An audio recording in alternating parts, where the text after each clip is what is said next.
ఓం శ్రీ గురుభ్యో నమ. ఓం శ్రీ మాత్రే నమ.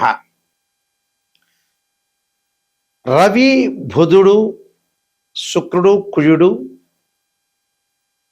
అంటే ఈ 4 గ్రహాల యొక్క మార్పులు అనేవి ఎక్కువగా ఉన్నాయి. అంటే రవి, బుధుడు, కుజుడు, శుక్రుడు ఈ మే నెలలో వివిధ రాశుల్లో మార్పులు జరుగుతున్నాయి. ఆ మార్పుల్లో ప్రధానంగా మే 1వ తారీఖు నుంచి బుధుడు మేషరాశిలోను, మే 11వ తారీఖు నుంచి కుజుడు మేషరాశిలో సంచారం చేయటం, మే 16వ తారీఖున శుక్రుడు వృషభ రాశి నుంచి మిథున రాశిలో సంచారం చేయటం, మే 15వ తారీఖున అంటే మే ప్రథమార్థంలో రవి బుధులు మేషరాశిలోను, ద్వితీయార్థంలో అంటే 15వ తారీఖు నుంచి కూడా రవి బుధులు వృషభ రాశిలో సంచారం చేస్తున్నారు. చేయటం వల్ల ఎలాంటి ఫలితాలు జరగబోతున్నాయి అనేది చూసుకునేటట్టయితే ఇవన్నీ కూడా గోచార రీత్యా చెప్పబడే ఫలితాలు అంటారు. గోచార పరంగా ఏ విధంగా ఉండబోతుంది, ఎలాంటి మార్పులు, ఎలాంటి పరిణామాలు జరగబోతున్నాయి, ఇవన్నీ కూడా బర్త్ చార్ట్ అనుసరించి కావు, గోచారాన్ని నుంచి మాత్రమే చెప్పబడిన ఫలితాలు. అయితే గోచార పరంగా ఏ విధంగా ఉండబోతుంది అంటే మేషాది ద్వాదశ రాశుల వాళ్ళకి రవి, బుధ, శుక్ర, కుజుడు మాత్రం. శుక్రుడు వివాహకారకుడు, కళత్రకారకుడు, ఒక రకంగా 20% ధనకారకుడు కూడా. అంటే లగ్జరీని, వాహనాలు, బంగారము దాని యొక్క కారకత్వాలు. కుజుడు రియల్ ఎస్టేటు, కన్స్ట్రక్షను, కోర్టులు, అప్పులు, ఆస్తులు, అన్నదమ్ములు. రవి ఉద్యోగపరంగా, ఆరోగ్యపరంగా, బుధుడు వ్యాపార పరంగా. అంటే ఈ 4 గ్రహాలు కూడా ప్రధానమైన గ్రహాలు. ఈ ప్రధాన గ్రహాలు ఏమవుతున్నాయి, ఈ మే నెలలో తొందరగా మార్పు జరుగుతున్నాయి. ఆ తొందరగా మార్పు జరగటం వల్ల ఎలాంటి ఫలితాలు రాబోతున్నాయి, ద్వాదశ రాశుల వాళ్ళకి ఎలాంటి నిర్ణయాలు తీసుకోవాలి, ఉద్యోగము, వ్యాపారము, అలానే రియల్ ఎస్టేటు, కన్స్ట్రక్షన్సు, వ్యాపార పరంగానే కాకుండా ఆరోగ్యపరంగా, ఉద్యోగపరంగా, వివాహపరంగా ఎలాంటి మార్పులు జరగబోతున్నాయి అనేవి మనం ముందుగా తెలుసుకుందాం. ఈ రాశుల వాళ్ళందరికీ కూడా ఏ విధంగా జరుగుతున్నాయి, ఎలాంటి పరిహారాలు చేసుకోవాలి, ఎలాంటి పరిహారాలు చేసుకుంటే మనం ముందుకు వెళ్ళగలుగుతాం, ఎంత నెగిటివ్ ఉంది, ఎంత పాజిటివ్ ఉంది. నెగిటివ్ కూడా చాలా ఇంపార్టెంట్. పాజిటివ్ కంటే ఎప్పుడు కూడా నెగిటివ్నే ఇంపార్టెంట్. నెగిటివ్ తెలుసుకున్నామా మనం పాజిటివ్ అయిపోయినట్టే. సింపుల్, అది సింపుల్ మ్యాథమెటికల్ ఈక్వేషన్ లాంటిది అది. అందువల్ల ఖచ్చితంగా మీరు తెలుసుకోండి. నిజాన్ని తెలుసుకొని ముందుకెళ్తేనే మనకు మంచి జరిగే అవకాశం ఉంటుంది. ఎప్పుడూ కూడా నిజం నిప్పు లాంటిది. అబద్ధం ఆడామనుకో మనం మోసం చేసుకున్నట్టే. సింపుల్ అది. ఎదుటివాడికి ఏమీ కాదు, మనం మోసం చేసుకున్నట్టు అర్థం. అంటే మనం వ్యాధి అంతా లోపల ఉంచుకున్నట్టు అర్థం. కాబట్టి అన్ని విషయాలు మీరు తెలుసుకోండి. ఇప్పుడు ఈ రాశుల వాళ్ళందరూ కూడా ఏ విధంగా ఫలితాలు జరుగుతాయో తెలుసుకుందాం. ఈ 4 గ్రహాల వల్ల మేషరాశి వాళ్ళకి ఏ విధంగా జరగబోతుంది. మేషరాశి వాళ్ళ కొంత పనుల్లో కొంతపాటి ఇబ్బందులు కలిగేయటం అవకాశం ఉండటం, స్థానచలనము, అనవసరమైన మార్పులు, అనవసరమైన ఖర్చులు చేయకుండా ఉండటం మంచిది. ప్రతి పని కూడా కొంత ఆలోచన చేసి నిర్ణయం తీసుకోవాలి, లేకపోతే నష్టపోయే అవకాశం ఉంటుంది. వ్యాపార విషయంలో కూడా కొంత ఆచితూచి నిర్ణయం తీసుకోవాలి. ఉద్యోగస్తులు అనవసరమైన విషయాల్లో తలదూర్చకుండా ఉండటం మంచిది. ముఖ్యంగా ఆన్లైన్ ట్రాన్సాక్షన్లో రిస్క్ తీసుకోవద్దండి. డబ్బులులో మార్పులు జరగటం ఒకటి, ఆన్లైన్లో కూడా డబ్బులు పోగొట్టుకునే అవకాశాలు బాగా ఎక్కువ ఉంటాయి. అంటే ఫైనాన్షియల్ పరంగా ఉంటే డెవలప్మెంట్ విషయంలో కొంచెం జాగ్రత్తగా శ్రద్ధ పెట్టండి. ఎందుకంటే సమాజంలో మీకు పేరు ప్రఖ్యాతలన్నీ కూడా లభిస్తాయి, కానీ ఆన్లైన్లో ట్రాన్సాక్షన్ కానీ డబ్బుల విషయంలో కానీ కొంత రిస్క్ తీసుకోవద్దండి. కఠోరమైన నిర్ణయాలు తీసుకునే అవకాశాలు కూడా బాగా ఎక్కువ ఉన్నాయి. ప్రణాళికాబద్ధంగా మీరు ముందుకు వెళ్తారు. విద్యార్థులకు మటుకు కొంత అధిక శ్రద్ధతో చదవాలి. ఆర్థిక పరంగా మెరుగుపడుతున్నా కూడా ఈ శుభ కార్యక్రమాలు చేసే అవకాశాలనే ఉన్నాయి. శుభ కార్యక్రమాలకు కూడా అనుకూలమైన సమయం చెప్పుకోవచ్చు. కొద్దిగా వాయిదాలు పడే అవకాశాలు ఎక్కువ ఉంటాయి శుభ కార్యక్రమాలకి. కొంత కోప ఉద్రిక్తత బాగా పెరుగుతుంది. కుటుంబంలో చిక్కులు రాకుండా చూసుకోవాలి. అంటే భార్య ఒక మాట అంటే భర్త ఒక మాట అంటాం, భర్త ఒక మాట అంటే భార్య ఒక మాట అనే అవకాశాలు ఎక్కువ ఉంటాయి. కాబట్టి భార్యాభర్తల మధ్యలో సంబంధ బాంధవ్య విషయంలో కొంత జాగ్రత్తగా ఉండండి. భార్యాభర్తల యొక్క సంబంధ బాంధవ్య విషయంలో కొంత జాగ్రత్తగా వహించి ముందుకు వెళ్ళాలి. అనవసరమైన నిర్ణయాలు, కఠిన నిర్ణయాల విషయంలో కొంత జాగ్రత్త వహించి ముందుకు వెళ్ళండి. అంటే సమాజంలో పేరు ప్రఖ్యాతలు లభించే అవకాశాలు ఉంటాయి. వ్యాపార విషయంలో కొంచెం ఆచితూచి నిర్ణయాలు తీసుకోవాలి. ఉద్యోగస్తులు అనవసరమైన విషయాల్లో తలదూర్చడం అనేది మంచిది కాదు. ముఖ్యమైన నిర్ణయాలు తీసుకోవడం చాలా ఇంపార్టెంట్. అంటే ప్రతి విషయంలో కూడా కొంత ముఖ్యమైన నిర్ణయాలు తీసుకొని ముందుకు వెళ్తే మంచి జరిగే అవకాశాలు ఖచ్చితంగా ఉంటాయి. నేను కొన్ని పరిహారాలు చెప్పబోతున్నా, ఆ పరిహారాలు మీరు పాటించండి. వీళ్ళందరూ కూడా కొన్ని పరిహారాలు పాటించాలి. ఆ పరిహారాల్లో ప్రధానంగా పాటించే నిర్ణయాలు విషయంలో కానీ, ఈ నెలలో ఏదైతే గ్రహగమన గతులు మారిపోతున్నాయో ఆ గ్రహగమన గతుల్లో వీళ్ళందరూ కూడా అమ్మవారి యొక్క ఆరాధన చేయాలి. అంటే మహాకాళి, మహాలక్ష్మి, మహాసరస్వతి యొక్క ఆరాధన చేయాలి. అలానే ఈ రాశుల వాళ్ళందరూ కూడా యక్షాయ, కుబేరాయ, వైశ్రవణాయ, ధనధాన్యాధిపతే ధనం ధాన్యం సమృద్ధిమే దేహిమే దాపై స్వాహ అనే మంత్రాన్ని గురువారం రోజున, శుక్రవారం రోజున ప్రాతకాలంలో 21 సార్లు, ప్రాతకాలం కుదరలేదంటే మీరు ఆఫీసు నుంచి వచ్చిన తర్వాత ప్రదోషకాల సమయంలో గురువారం కానీ శుక్రవారం రోజున కానీ ఈ మంత్రాన్ని చదవటం ఇంపార్టెంట్. అంటే ఇది కుబేర మంత్రం అంటారు. ఈ కుబేర మంత్రాన్ని చదవాలి. ఆ కుబేర మంత్రంతో పాటు 21 సార్లతో పాటు దేవానాంచ ఋషీనాంచ గురుకాంచన సన్నిభం బుద్ధిమతం త్రిలోకేశం తం నమామిం బృహస్పతిం అనే మంత్రాన్ని కూడా చదువుకోవాలి.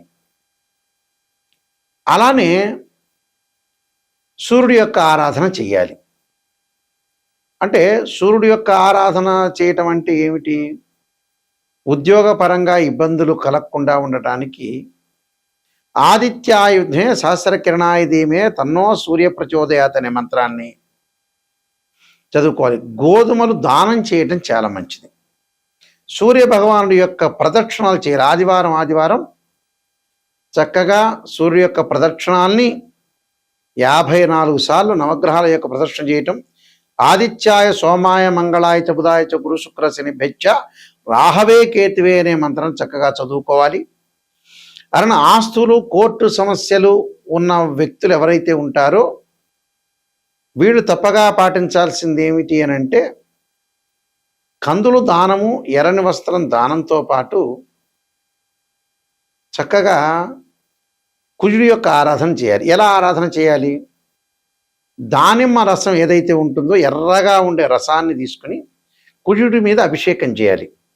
ధరణీ గర్భ సంభూతం విద్యుత్కాంతి సమప్రభం కుమార శక్తిస్తంచ మంగళం ప్రణమామ్యం అనే మంత్రాన్ని చదువుకుంటూ, లేకపోతే తత్పురుషాయ మహాసేనాయ ధీమే తన్నో షణ్ముఖ ప్రచోదయాత్ అని చదువుకుంటూ వెయ్యాలి.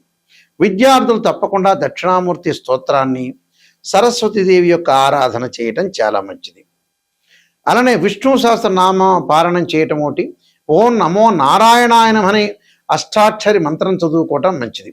ఆరోగ్యపరంగా ఇబ్బందులు కలుగుతున్న వ్యక్తులు శరీరే జర్జరీభూతే వ్యాధిగ్రస్తే కలేబెరే ఔషధం జాహ్నవీతోయం వైద్యో నారాయణ హరి అనే మంత్రాన్ని చక్కగా చదువుకోవాలి. ఎల్నాడు శని యొక్క దోషం ఉన్న వాళ్ళు తప్పకుండా నల్లని ద్రాక్షారసంతో శనికి అభిషేకం చేయాలి. నీలాంజన సమాభాసం రవిపుత్రేమాకృత్యం ఛాయామార్తాండ సంభూతం తం నమామి శనైశ్చరం. పనులల్లో ఆటంకాలు కలుగుతున్న వాళ్ళు గణపతి యొక్క ప్రార్థన చేయండి. చేయటం వల్ల మీకు మంచి జరిగే అవకాశాలు ఖచ్చితంగా ఉంటాయి. అయితే ఒక జాతకాన్ని ఎప్పుడూ కూడా మనం అనాలిసిస్ చేసేటప్పుడు చాలామంది ఆలోచన చేస్తుంటారు. ఒక ఆస్ట్రాలజర్ని అప్రోచ్ అయ్యేటప్పుడు మా దానిలో కొన్ని కేటగిరీస్ ఉన్నాయి. దేవాలయంలో అర్చకులకి జ్యోతిష్యం అనేది కాదు, నామినల్గా చెప్తారు. వాళ్ళు మ్యాథమెటికల్ క్యాలిక్యులేషన్స్ చెప్పరు. వాళ్ళ కిందట అర్చకత్వంలో వాళ్ళు నిష్ణాతులు. ఆ దేవాలయాన్ని చక్కగా చూసుకోవటం, పరిరక్షణ చేయటం, విగ్రహాన్ని చక్కగా కడగటము, విగ్రహానికి మంచి బట్టలు కట్టించడం, ధూపదీప నైవేద్యాలతో పూజ చేయటం, మంచిగా ఏదైతే స్త్రీ సూక్తంతో, పురుష సూక్తంతో, శివుడికి రుద్రాభిషేకంతో, సుబ్రహ్మణ్య స్వామి యొక్క అష్టకము, అష్టోత్తర శతనామావళి, చక్కగా ధూపము, దీపము, నైవేద్యాలు, అలంకరణ, పుష్ప అలంకరణతోటి చేయటం అనేది వాళ్ళ విధి. ఒకవేళ నామినల్గా గురువు గారండి మా అబ్బాయి జాతకం ఎలా ఉందంటే సింపుల్గా ఈ రాశి అవుతుంది, ఈ నక్షత్రం అవుతుంది, ఈ గణం అవుతుంది, ఈ ఈ యోని అవుతుంది, ఈ పాదం అవుతుంది అని మాత్రం సింపుల్గా చెప్తారు. అంటే గణాన్ని చెబుతారు, పాదాన్ని చెబుతారు, అలానే చిన్న చిన్నవన్నీ కూడా చెబుతుంటారు. అంటే రాయి పాదం అవుతుంది, మనిషి గణం అవుతుందని, ఎరుకయ్యారా, ఏనుగయ్యారా, జంతు సంబంధించినవి చెబుతారు. అంతవరకు మాత్రం చెబుతారు వాళ్ళు. పురోహితులు వచ్చేటప్పటికల్లా ఇంటిలో సత్యనారాయణ స్వామి వ్రతాలు, వివాహ ఉపనయనాలు, అలానే హోమాలు ఇలాంటివి చేస్తుంటారు. మూడో కేటగిరీ వచ్చి సిద్ధాంతులు అంటారు. అంటే మూడో కేటగిరీ అని అంటే మనం లెక్క వేసుకునేటప్పుడు సహజంగా అది రెండో కేటగిరీకి సంబంధించి సిద్ధాంతులు ఉంటారు. ఇంకో కేటగిరీలో సిద్ధాంతులు వచ్చేటప్పుడు ఆస్ట్రాలజీ పరంగా మ్యాథమెటికల్ క్యాలిక్యులేషన్ వేసి అందులో హయ్యర్ ఆస్ట్రాలజీ ఎడ్యుకేటెడ్గా చదువుకున్న వ్యక్తులు ఏంటంటే మాలాంటి వ్యక్తులు మ్యాథమెటికల్ అనాలిసిస్ చేస్తాం. మేము సూర్యోదయ కాలమానానికి లెక్క వేయడానికి ట్రిగనామెట్రీ లాగరిథమ్స్ని మనం యూజ్ చేస్తాం. గడియలు విగిడియలు, తిథి ఎలా వస్తుంది, నక్షత్రం ఎలా వస్తుంది, యోగం ఎలా వస్తుంది, కరణం ఎలా వస్తుంది. అలానే గురువు మకర రాశిలో 5 డిగ్రీల్లో నీచైతే 5 డిగ్రీల దాంట్లో పరమనీచని, ఎక్కడ ఉచ్చ స్థానాలు, ఎక్కడ నీచ స్థానాలు, బుధుడి కన్యారాశి స్వక్షేత్రము, ఉచ్చస్థానం అలా నీచస్థానం మీనరాశిని, గురువుకి మకర రాశి నీచరాశిని, ఉచ్చస్థానం కర్కాటకం అని, స్వక్షేత్రాలు ధనస్సు మీనాలని ఇలా మేము అనాలిసిస్ చేస్తాం, డిగ్రీలో క్యాలిక్యులేషన్ చేస్తాం. అలానే ద్వాదశ భావాల్లో భావాధిపతులు వేరు, రాస్యాధిపతులు వేరు, ఆ గడిలో ఉన్న గ్రహం వేరు. భావాధిపతి అంటే ఏమిటంటే సహజంగా అన్ని మీకు మీ పరిభాషలో చెప్పాలంటే భావాధిపతి అంటే ఇంటి ఓనర్, రాస్యాధిపతి అని అంటే బిల్డర్, అలానే ఆ గడిలో ఉన్న గ్రహం అంటే రెంట్కున్న వాళ్ళు అని అర్థం. అంటే తనుభావానికి రవి, ధనభావానికి గురువు, తృతీయ భావానికి సోదర భావానికి కుజుడు, అలానే మాతృభావానికి చంద్రుడు, పంచమ భావానికి గురువు, సోదర భావానికి కుజుడు, సప్తమ భావానికి శుక్రుడు, అష్టమ భావానికి శని, ఇలా భావాధిపతులను అనాలిసిస్ చేయాలి, రాస్యాధిపతులను అనాలిసిస్ చేయాలి. ఒక రాశిచక్రంలో మనకు తేలలేదనుకోండి, మనం డాక్టర్ దగ్గరికి వెళ్తాం, ఎక్స్రే తీస్తాడు, కుదరట్లేదు, ఎక్స్రే కరెక్ట్గా రావట్లేదని స్కానింగ్ తీయని అంటాడు. స్కానింగ్ సరిగా కనపడలేదనుకోండి, సిటీ స్కాన్, ఎంఆర్ఐ స్కాన్ తీస్తారు. అలానే రాశిచక్రంలో మనం ఏదైతే గ్రహస్థితి అనేది కరెక్ట్గా తెలియదో, అనుమానం వస్తుందో, ఎంబటే ఒక వివాహానికి నవాంశాన్ని చూస్తాం, భావచక్రాన్ని చూస్తాం. వృత్తిపరంగా ఎలా ఉంది అని అంటే రాశిచక్రము, దశమాంశం, భావచక్రము, దశలో అంతర్దశలు. సంతానం కలుగుతుందా లేదా అంటే రాశిచక్రము, సప్తమాంశ చక్రం, భావచక్రము, దశలు, అంతర్దశలు. ఇలా మ్యాథమెటికల్గా డివిజనబుల్ చార్ట్స్ ఉంటాయి 16. ఈ 16 డివిజనబుల్ చార్ట్స్ చెప్తేనే కరెక్ట్. ఇప్పుడు ఇంకొక విషయాన్ని ఏంటంటే ఆస్ట్రాలజీని మీరు అప్రోచ్ అయ్యేటప్పుడు గురువుగారు నిజం చెప్పండి, మాకు నెగిటివ్ అయినా పర్వాలేదు అంటే అసత్య దూరంలో ఎప్పుడూ కూడా ఉండకూడదు. సత్య దూరం అంటారు చూసారా, నిజాన్ని చెప్పించుకున్నారు అనుకోండి, ఆ నెగిటివ్లోంచి మీరు పాజిటివ్ వచ్చే అవకాశం ఉంటుంది. అబద్ధం వల్ల పెద్దగా జ్యోతిష్యం చెప్పించుకోవడం లాభం లేదండి, మీ డబ్బులు వేస్ట్ అవుతాయి. ఆ డబ్బులు ఏదో పక్కన వాళ్ళకి ఇస్తే పక్కింటి వాళ్ళు ఎవడో ఉంటాడు కదా, వాడు ఇంద్రుడు అవుతాడు, చంద్రుడు అవుతాడు, చంద్రబాబు నాయుడు తర్వాత మీరే ముఖ్యమంత్రి అవుతారని చెబుతాడు ఆటోమేటిక్గా. అలా చెప్పించుకోవచ్చు. ఆస్ట్రాలజీని అప్రోచ్ అయ్యేటప్పుడు నిజం తెలుసుకుంటే మాత్రమే ఆస్ట్రాలజీని అప్రోచ్ కావాలి. నేననే కాదు, ఎవరినైనా సరే. ఎందుకంటే నా బాధ్యత ఉంటుంది కాబట్టి, నేను చాలా సీనియర్ని, మా ఫాదరు, గ్రాండ్ ఫాదర్ అందరూ సిద్ధాంతులు కాబట్టి మేము వంశపారంపర్యంగా ఈరోజు చెప్పటం కాదు,